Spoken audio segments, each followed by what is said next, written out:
Hi, good afternoon. It's Helene Reingold again, and I'm so happy to be with you. Welcome to my conversation with art. And today we're going to be talking about women artists, many whom you don't know, and perhaps a few that you do. And perhaps I will give you some information about some of these ladies that you never knew before, okay? And introduce you to some that I find fascinating. So let me go into share screen and we can begin. I hope everybody's well.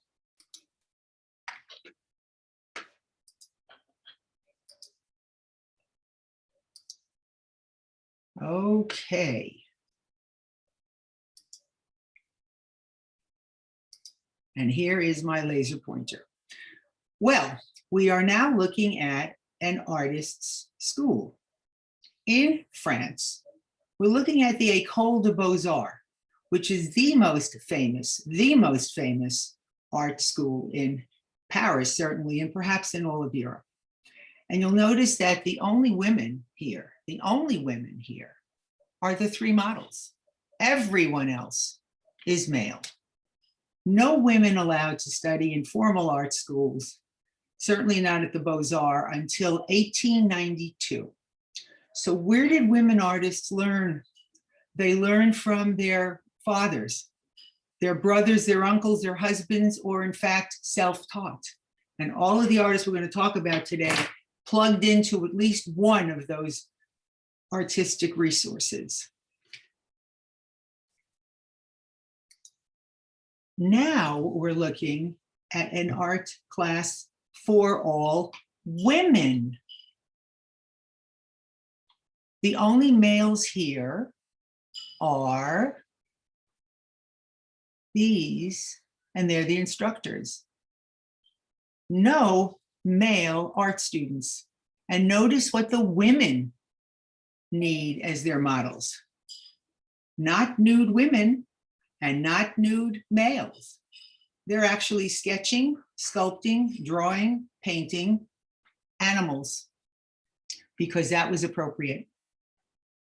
And we're looking at an art class at the Pennsylvania Academy of Fine Arts in Philadelphia, which itself started in 1805 and did not admit women until the 1870s. I love the back of the animal. Okay, let's go back. Let's go way back to an artist who was born in 1536, whose name is Sofonisba Anguissola, and she was Italian. And she was one of six daughters who had a very progressive father who felt that his daughters should be educated and also exposed to the world. And he actually taught them to play chess because he felt that they were intellectually equal to men. Sofonisba Anguissola is the first well-known artist in Europe, well-known female artist in Europe. She was the court painter at the Spanish court. Now, of course, to be the court painter, you have to be recognized. You have to be famous. She was critiqued by Michelangelo. She was copied by Rubens, and Van Dyck actually came to her for painting advice. She dies at the age of 93. And the name of this is The Chess Game. And these are her three youngest sisters and their maid, Sofonisba Anguissola. She does this at the age of 23. Wonderful name, Sofonisba Anguissola. And people consider this perhaps one of her masterpieces.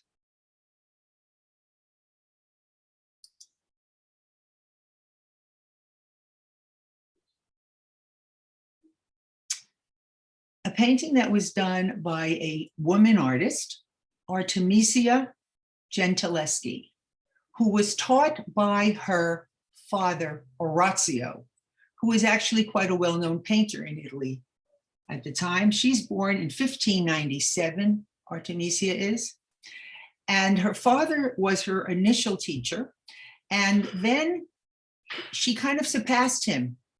So he engages another artist when Artemisia is 19. This artist, her teacher, rapes her, and Artemisia takes him to court. This is the early 1600s. She takes the rapist to court. He is convicted, but of course he doesn't serve any jail time. And Artemisia's art is all about women either getting back at men or empowering themselves, making their own decision. And she often puts herself in her artwork. This is a self-portrait.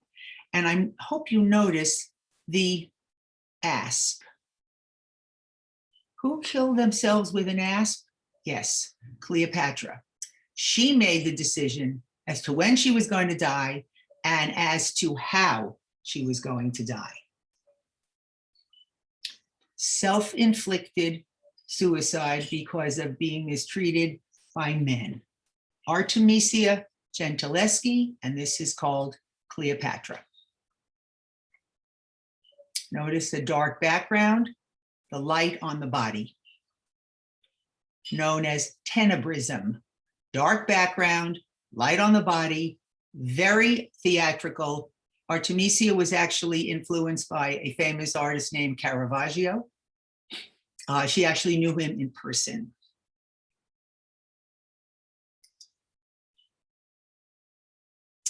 Women did a lot of still lifes because you could set this up at home. You didn't need a real model. And this young lady's name is Margarita Haverman. Can you tell me what country she's from? Look at the gorgeous array of flowers. Look up here. What country is she from? Yes, she's Dutch. And of course, we always have at least one tulip, at least one tulip. This is called a vase of flowers. It was bought by the Met in 1871 at the very beginning of the founding of the Met. It's quite a gorgeous piece. And it's so beautiful. When she presented it to the French Academy, of which she was a member, the academician said, you couldn't possibly have done this. It's too good for a woman to do. It must have been done by your teacher. And they expelled her from the academy. Margarita Haverman. These are flowers that bloom at different times of the year. And now we have another still life. Anybody have an idea of where this artist came from? Yes, we have not one, but two tulips. Two tulips. Rachel Reich, born in 1664. Her father was a botanical painter. He did flowers, and Rachel copied many of his drawings. Each of these flowers represents something. The painting itself is a vanitas because you have insects here. The insects represent decay. This is a very Dutch message. Things can be beautiful, but everything ultimately dies. The iris, by the way, represents the Trinity. The iris represents the Trinity, 3 leaves. So there's a religious undercurrent here also. Iris represents Trinity and therefore good news. Rachel Reich becomes the court painter to the Bavarian king. International reputation. Self-portrait by a woman who does wonderful paintings, whose name is Judith Leister. Also Dutch. Here she invited us into her, I hope you see, we're in her studio, I'm sorry. We're in her studio. We're in front of her easel. She's got a paintbrush in her hand. And notice the number of paintbrushes she has near her palette. Rachel wants us to know that she loves to paint and she's an excellent painter because look, she can carry almost 20 paintbrushes at one time. She does a remarkable job on the sleeve. She was basically forgotten until the end of the 19th century, as was Sophonisba. She's a member of the Harlem Painters Guild. In England and also in Holland, it was advantageous for you to join a guild, which was almost like a union, painters union, because they gave you a place to work. They allowed you to display your work at their studios. And if you were financially in trouble, if you weren't selling anything, they often supported you. So it was to the painter's advantage to belong to the Harlem Guild or any of these guilds, but you needed to be an accomplished painter to be accepted. Judith Leister, self-portrait, very relaxed. And she does lots of musicians, by the way. And when this was being restored, they discovered that underneath this wonderful violin player was another self-portrait of Judith. I guess she thought better of it and decided one would be enough. She's almost about to speak to us. She's welcoming us into her studio. She's very comfortable with who she is, what she does, and how she does it. Judith Leister.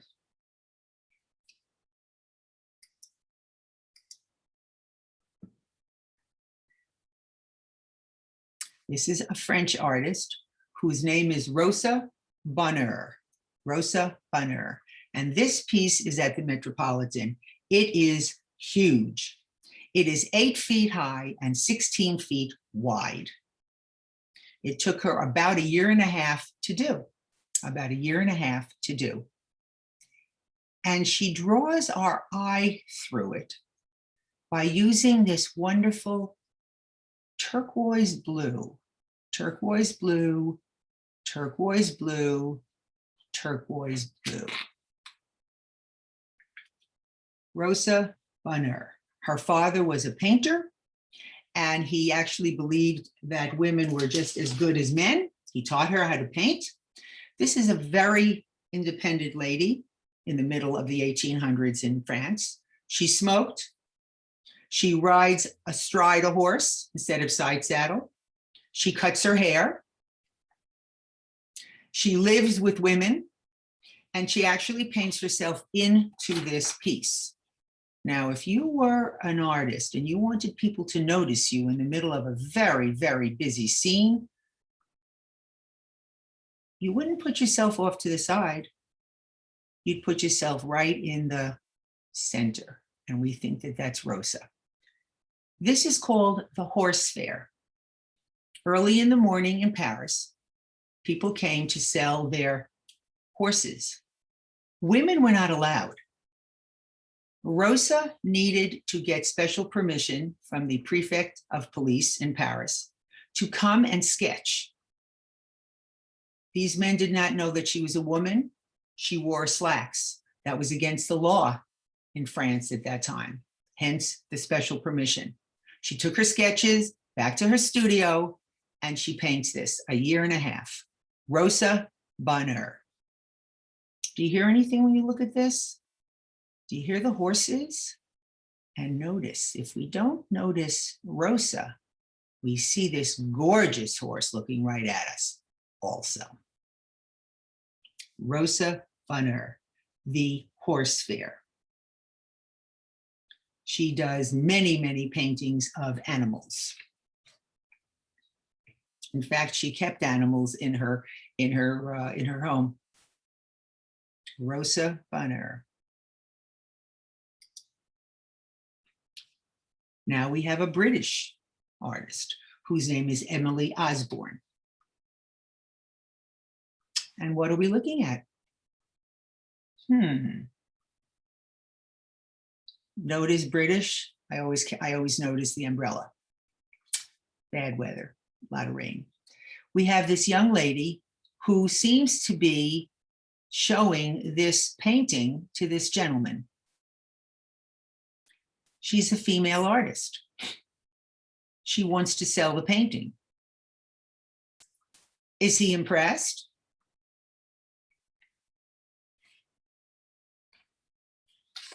This young boy could either be her son or perhaps a younger brother who has more paintings in the portfolio that he's holding under his arm. She's all in black. She's a widow. She's at the mercy of this man. And notice these gentlemen here. They're ogling her. They're giving her basically the once over. Emily Mary Osborne. She was a Victorian female artist concerned with the lack of educational and employment opportunities for women. And by the way, Queen Victoria had this in her private collection. It's called Nameless and Friendless. Nameless and Friendless. Women, certainly widows, didn't have many choices if they were not wealthy. They could become ballerinas. They could marry someone that they didn't particularly care for. All right. Nameless and Friendless. Mary Osborne.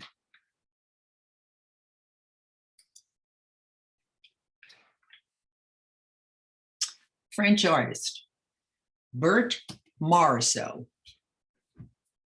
Born into an upper middle class family, her parents encouraged her art, and she is married to Eugene Manet, Edouard Manet's brother. This worked to her great advantage, obviously, because she was able to then meet all of the Impressionists that Manet met and knew well. This is Woman with a Fan, Woman with a Fan.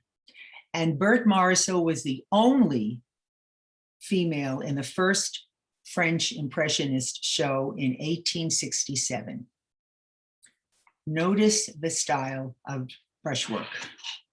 Much looser, much looser compared to Emily Osborne's. So we're now into an Impressionist artist. And by the way, you see the shoes? If you know a very famous painting by Edouard Manet named Olympia, Olympia lying on a bed, welcoming people into her boudoir, is wearing very similar shoes. Woman with a Fan. And this young lady, this model, was a good friend of Berthe Morisot's mother. This is the Olympia pose. Berthe Morisot. Again, a woman confronting us, comfortable with who she is. Japanese art being extremely popular at this time, hence the fan. Whenever you see children and mothers at this time in art history, you need to be thinking of, anybody know, Mary Cassatt, born in Pittsburgh, wealthy family, moves to Paris, never marries, never has children. But her paintings of mothers interacting with children or women interacting with children are just remarkable. Remarkable. If you've ever held a baby after a bath, this, you know exactly how this feels. And the baby, by the way, is reaching for an apple. Reaching for an apple. Reaching for knowledge. Mary Cassatt, who has a 40-year artistic relationship with Edgar Degas. They don't marry. She went to him for artistic advice. He worked with her. When he died, she burned all of the letters that he had sent her. So we don't know what the relationship involved. We have no idea. Mary Cassatt. I'm going to let you enjoy that for a moment while we start talking about women who were more emancipated as we move in closer into the 19th and 20th century. And here we are in a room in Paris. If you've ever been to Paris, you know these older homes, you go up to the 3rd or 4th floor. That's not the most expensive part of the house. The rooms there usually were reserved for servants, and the rental was very inexpensive. Nobody in here. This is Gwen John's studio. Any evidence of her being an artist? No. But we have a book opened on the window, near the window, which means she was waiting for someone, or perhaps someone interrupted her. And we have an article of clothing discarded on this wicker chair. Gwen John was British, and she started out as a student and a model, and ultimately ended up as Rodin's lover. Rodin, the sculptor, lover. She also studied with Whistler. I like this painting. It's quiet, but the room is waiting for something to happen. The room is waiting for someone to either come in or someone has left. The room is waiting for something to happen. Gwen John, and this is called A Corner of the Artist's Room. And Rodin would visit her here, not only to look at her artwork, but to make love to her. Gwen John, British.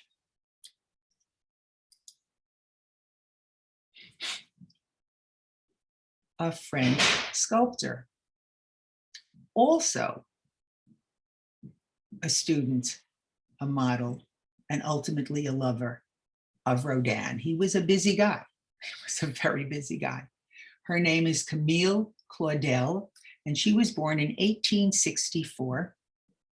She worked with him for 17 years. And she basically depended on him for her support. Art historians feel that a number of Rodin's pieces actually were partly done by Camille Claudel. This is called Young Girl with Sheath, Young Girl with Sheath of grain. It's very small, it's 14 inches high, it's bronze. After 17 years, okay, Rodin basically cuts off the relationship. Camille Claudel goes insane. Her family puts her in an institution, and she spends the rest of the 30 years, the rest of her life, institutionalized. Rodin never acknowledged the help that she gave him. Camille Claudel. And actually, Rodin signed some of the small pieces that she did as Rodin's so that he could sell them for more money. Camille Claudel.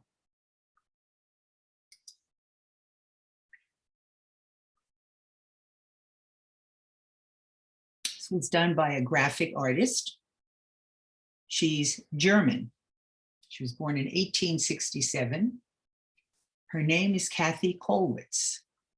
Kathy Kollwitz.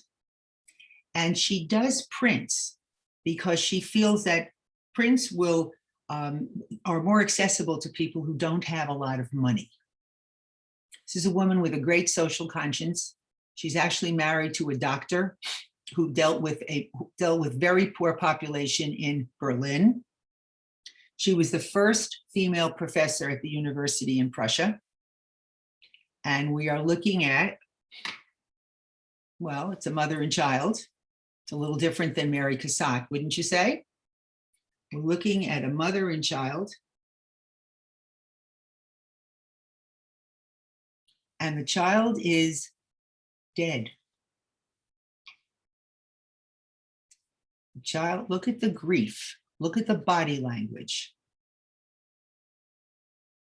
She actually uses her 7-year-old son as a model. He was alive. This was done in 1903. Her son actually dies in World War I. And she was considered a degenerate artist by the Nazis. They destroyed lots of her artwork. Woman with dead child. Some people see this as a pietà, Madonna and child, a pietà. Kathy Kollwitz.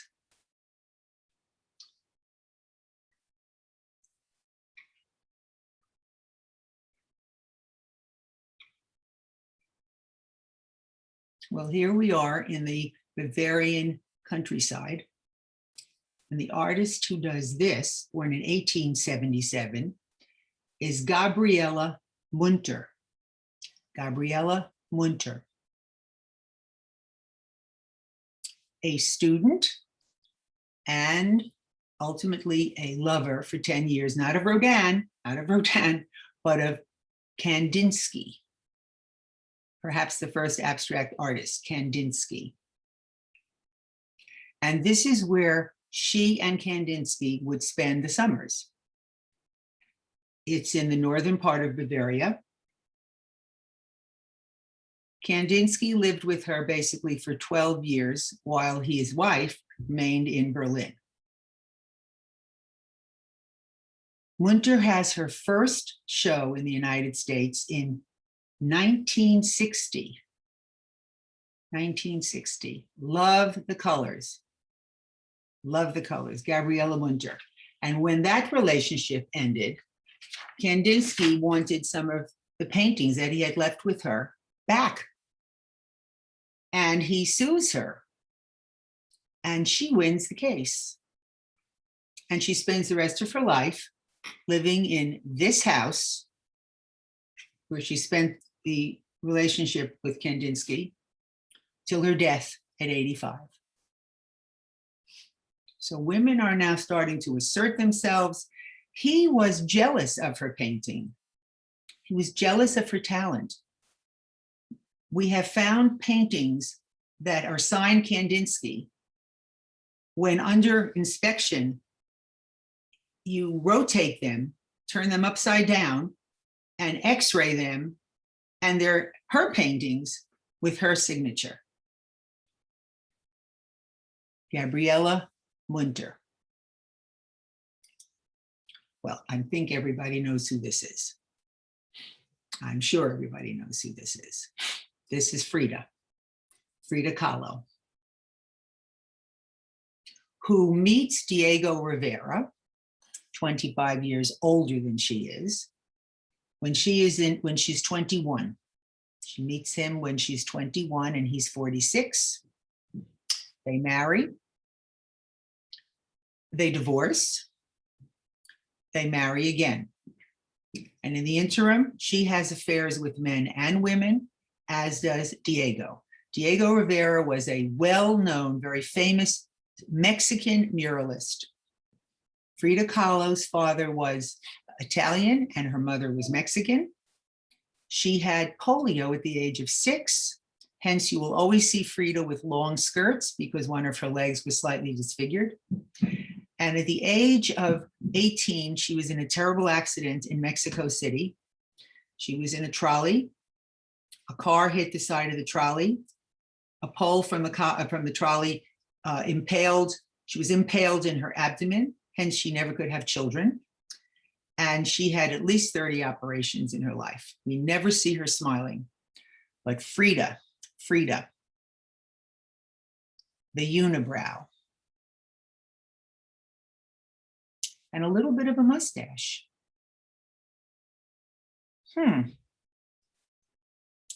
This is who she is, and this is how she chooses to portray herself. Frida Kahlo, and this is called Diego and I. Diego and I. And this was done when he was having an affair with a good friend of hers. She dies at the age of 47. Frida Kahlo. Never shown smiling, always in pain.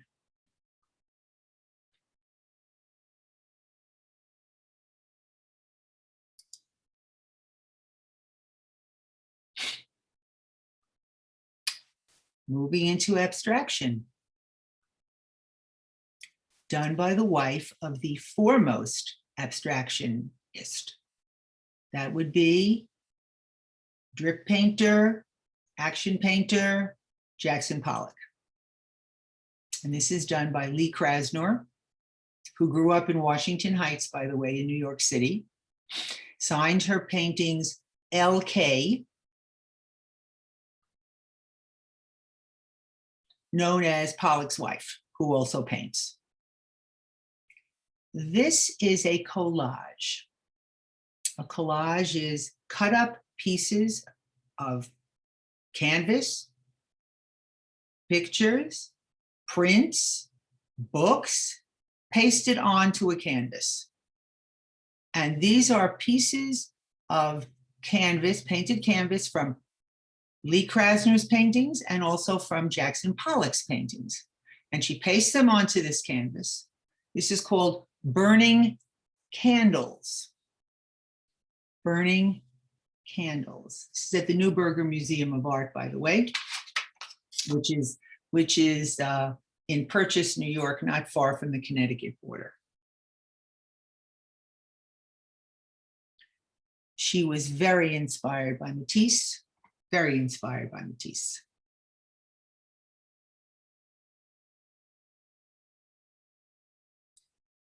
When she chose not to sign her pieces, she did not want people to recognize her as a woman artist. She wanted people to recognize her as an artist. And the house that she lived in with Pollock, which turned into his studio and her studio in East Hampton, is now a museum. And it's quite wonderful.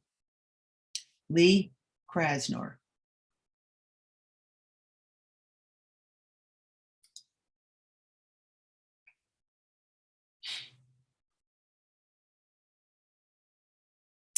This is by Helen Frankenthaler. Born in New York City, her father actually was a prominent judge. She comes from an upper class family. And Lee Krasner and Helen Frankenthaler were good friends. And Frankenthaler is considered a second generation abstract artist. This is called Mountain and Sea. Mountain and Sea. And I hope you see some sea here. This was done out at the beach.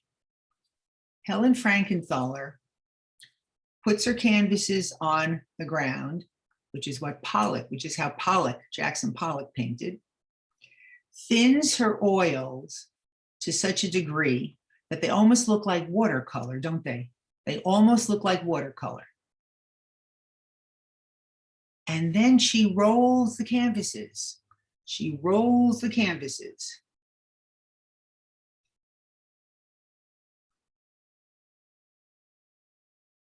So that it comes out almost as a stain. Helen Frankenthaler, also married to another artist. That was a disastrous marriage.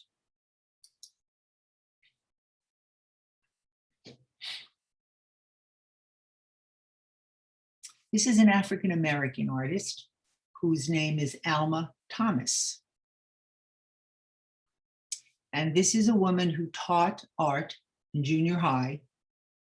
And when she retired, she became a painter. She lived in Washington, D.C. And this is the view. This is the view outside of her second-story window, looking at her garden. Looking at her garden.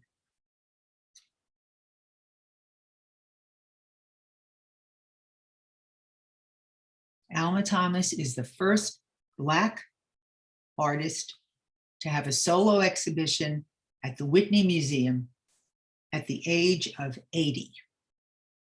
Alma Thomas. She actually wanted to be an architect, but she was told that architecture is not for women. So she became a teacher. She moved from slightly impressionist art to abstraction at the age of 75. 80 years old, Black woman, solo exhibition, Whitney Museum of Art, New York City. And this is called Iris, Tulips, Jonquils, and Crocuses. Iris, tulips, jonquils, and crocuses. She also was influenced by Matisse, loved his colors, loved his colors. Looking down, second story window to her flower garden in Washington, D.C.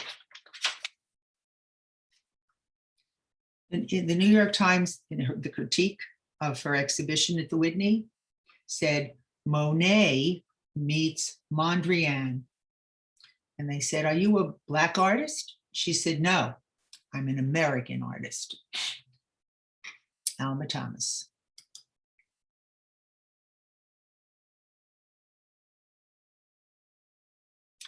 Joan Mitchell, another abstract artist, also an action painter.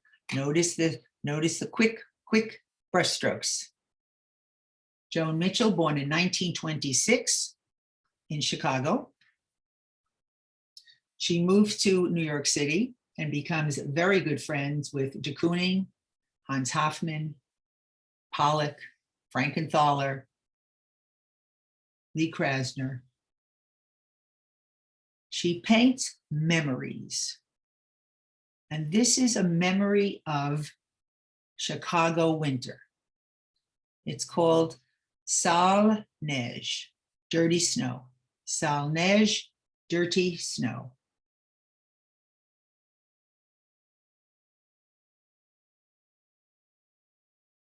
It's big. She does very large paintings. It's 7 feet by 6 feet. Heavy, heavy paint, thick paint.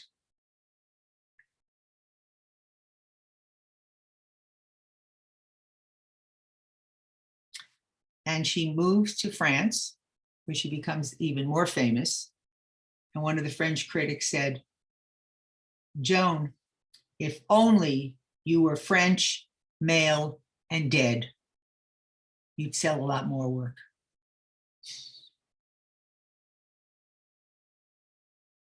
Dirty Snow, Winter in Chicago. Joan Mitchell. She was very influenced, by the way, by Kandinsky's artwork. Piece of sculpture done in wood. 8 feet by 5 feet. In one of the favorite colors of this artist. This artist loved black, white, and gold. This is Louise Nevelson, born in Russia and settles in Maine. Her father is a lumber dealer, and so she works a lot with wood. She does large, complex installations, black, white, or gold. She considered black the most aristocratic color, although I kind of like her gold work. And Louise Nevelson dies at the age of 88, and she never left her house or her studio without wearing her mink eyelashes. This is all simply pieces of wood, either given to her or found on the street. Louise Nevelson. Abstract sculpture called Tidal Wave and Moon. Tidal Wave and Moon.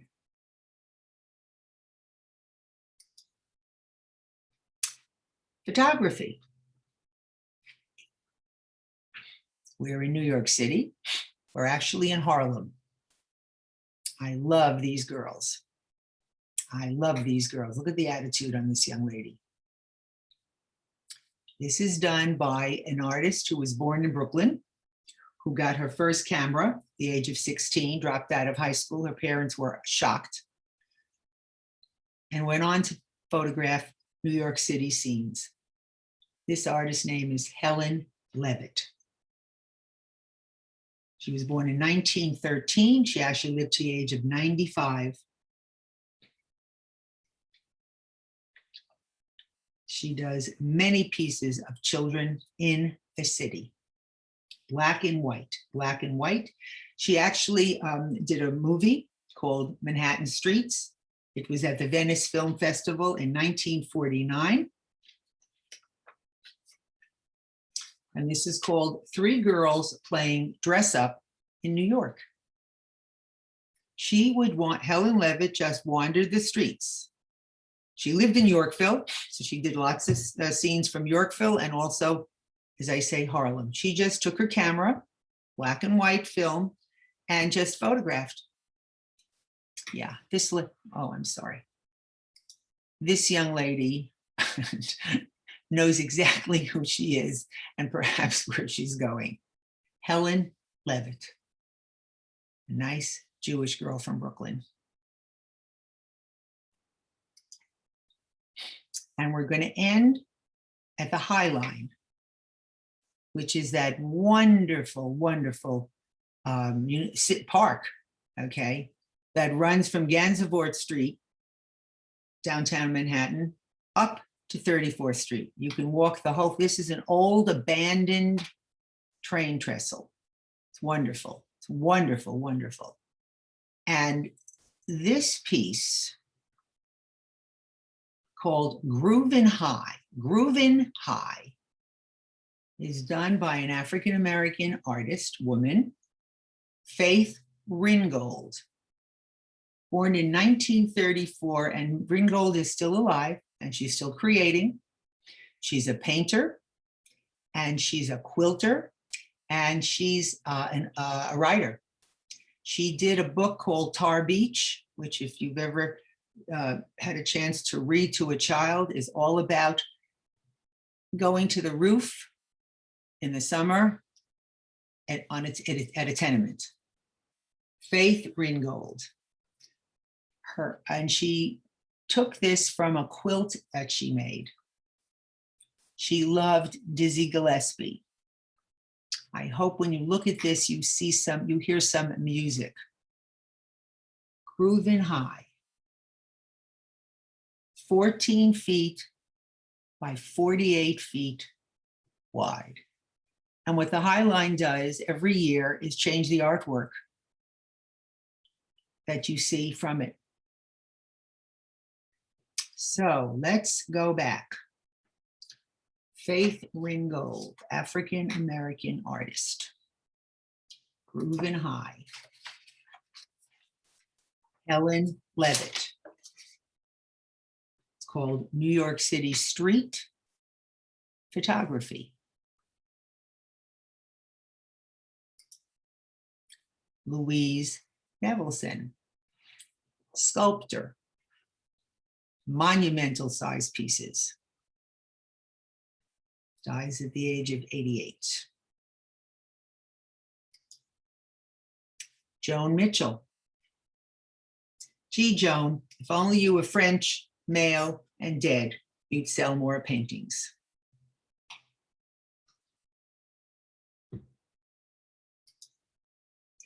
Alma Thomas starts painting after she retires from teaching junior high in Washington, D.C. African-American artist, influenced by the Impressionists and their colors.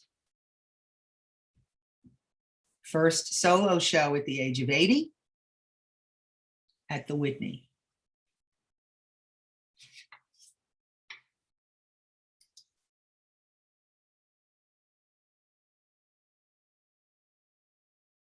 Helen Frankenthaler. Mountains and Sea. This is considered her masterpiece. Second generation abstract artist. Some people see a face in this. I leave that up to you. I love the colors though. Thins her oil paints, thins her oil paints. By the way, she has a studio in Darien, Connecticut, which is where she died.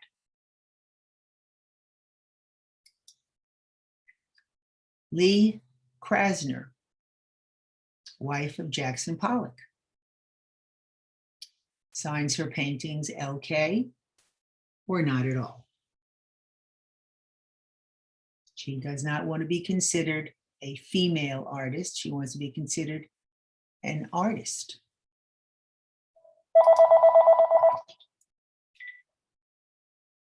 Frida Kahlo.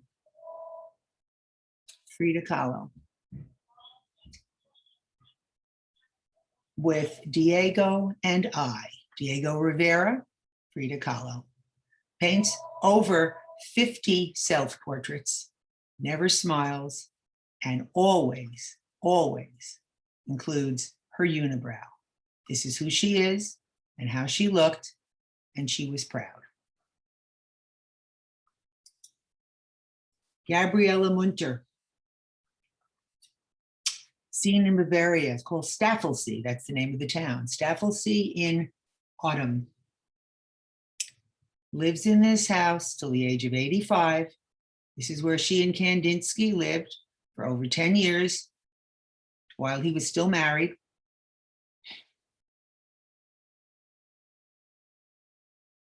And when the relationship ended, he sued for some of his paintings. She said no, and she lived off of that for the rest of her life. Gabriele Munter.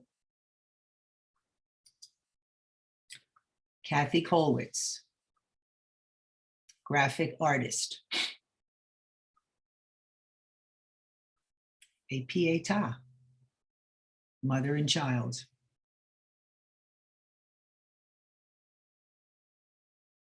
She does 250 portraits, and 200 of them are women.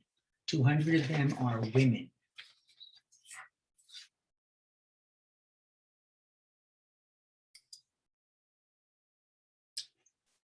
Camille Claudel. Camille Claudel, lover of Rodin. Worked with him in his studio, often modeled for him, and perhaps did a number of parts of his own pieces. He himself signed his own name on some of her artwork. Camille Claudel. Gwen John.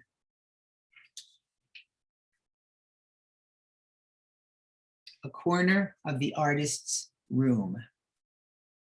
Another former student and lover of Rodin, who, by the way, maintained a relationship with one woman for over 35 years, and he ultimately married her towards the end of his life.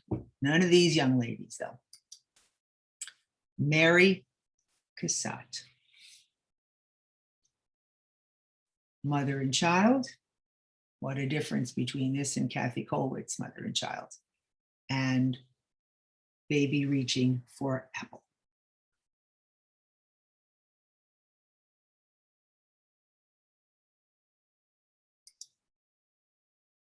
Bert Morisot, married to Edouard Manet's brother, Eugene, which helped her entree into the Impressionist world. And this is the pose of a very famous Manet called Olympia, including the shoes. Bert Morisot, Impressionist, very loose strokes, soft colors. Nameless and friendless. Emily Mary Osborne, British. Paintings all about women's rights.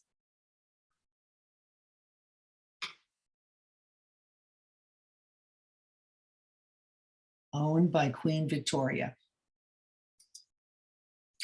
The Horse Fair. Self-portrait of the artist, Rosa Bonheur, who dressed in men's clothes, smoked cigars, cut her hair, and rode horses astride, not side saddle. Never married. Big painting. This is at the Metropolitan Museum of Art. And this is 8 feet by 16 feet. Her father was a painter. He taught her, and he believed in the equality of women. Judith Leister, Dutch. This was a presentation piece. That means that that's a piece that she brought to the Haarlem Guild of Painters to gain entry into the Painters Union. Yes, Judith Leister, who's just about ready to say something to us and wants us to know that she's a very accomplished artist. Feels very comfortable. Did Judith paint in this clothing? I don't think so.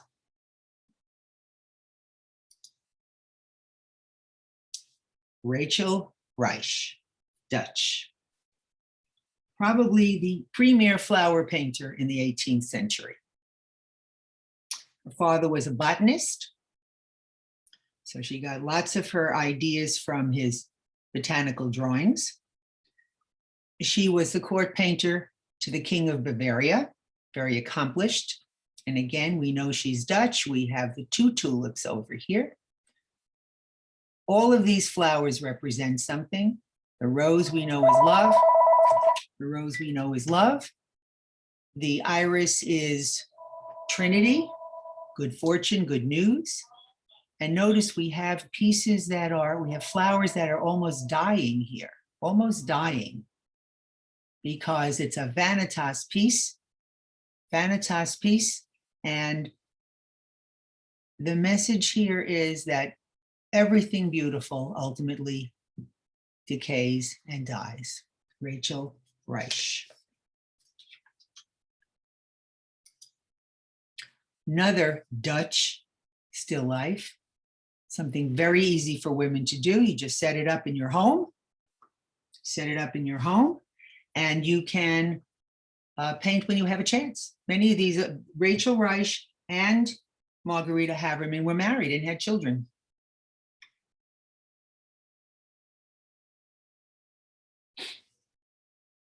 She was a member of the French Academy, and she gets expelled due to this painting because the academicians felt that a woman couldn't possibly do something as good as this. It had to have been her teacher. Artemisia Gentileschi. Women can decide for themselves. Take your fate in your own hands. Self-portrait, Artemisia Gentileschi.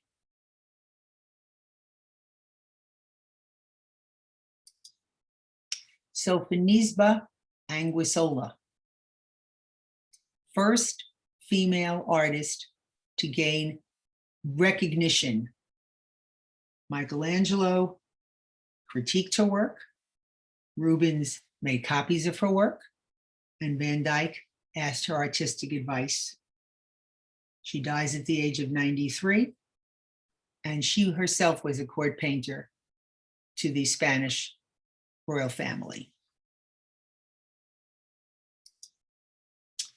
Women at the Pennsylvania Academy of Fine Arts at an art class with a living model.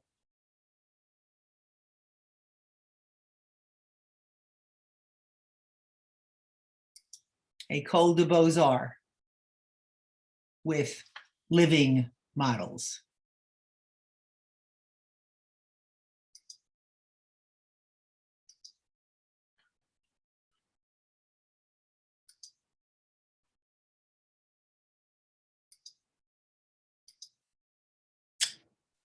So we've gone from 1576 all the way to a living artist who's still creating in her 90s.